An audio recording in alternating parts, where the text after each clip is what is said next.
So a really great introduction exercise to core control and being able to move the legs independent of the spine and the pelvis is single leg lowering. So I'm going to show you two progressions today.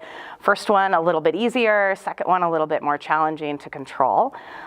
First one, you're just going to keep one leg down on the mat with your foot, leg bent and foot down. And then take your other leg up towards the ceiling and flex your foot. So you're kind of reaching up through your heel. And then use your exhale, just like we did in 90-90 breathing, to pull the ribs down to the mat. Keep the ribs and the lower back on the mat. Take an inhale here again. And as you exhale, lower the leg down and take as long as you can to exhale. So as you're exhaling, you're pulling the ribs to the mat a little bit more. And then soft inhale to bring the leg back up. And while you move, the lower back stays anchored. The back of the ribs stay anchored, leg moves slowly on that exhale down, and that inhale to come back up. The breath is really important here because that exhale gets those deeper abdominal muscles to work and stabilize the spine so that now you can move your leg without moving your spine or your hips. All right, so you want to make sure that as you're moving the leg that the ribs stay anchored down, and this doesn't happen when the leg goes down. Now you've lost your stability, you've lost control. My lower back has arched off of the mat. It's not going to feel good eventually, right? The lower back's not going to love that position. So what we want to work on is going as low as you can, using that exhale to pull the ribs to the mat. Keep the ribs anchored down, going as low as you can to the floor, keeping the ribs pulled back, and then bringing the leg up on the inhale.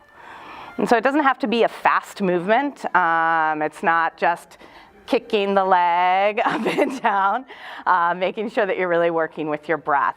So with the bottom leg anchored down on the floor, you have a little more stability, right? Because you've got an extra anchor point.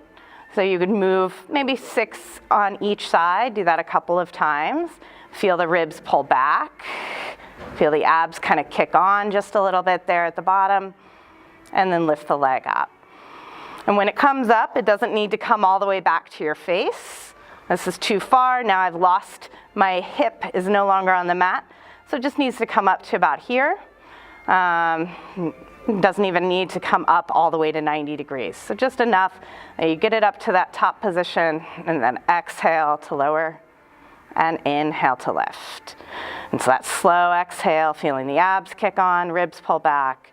Inhale to lift it up. To progress the movement, take the supporting leg off of the ground and bring it up towards the ceiling. I like to keep my hands near my ribs, especially as I'm first starting the movement, to make sure that I haven't lost that connection.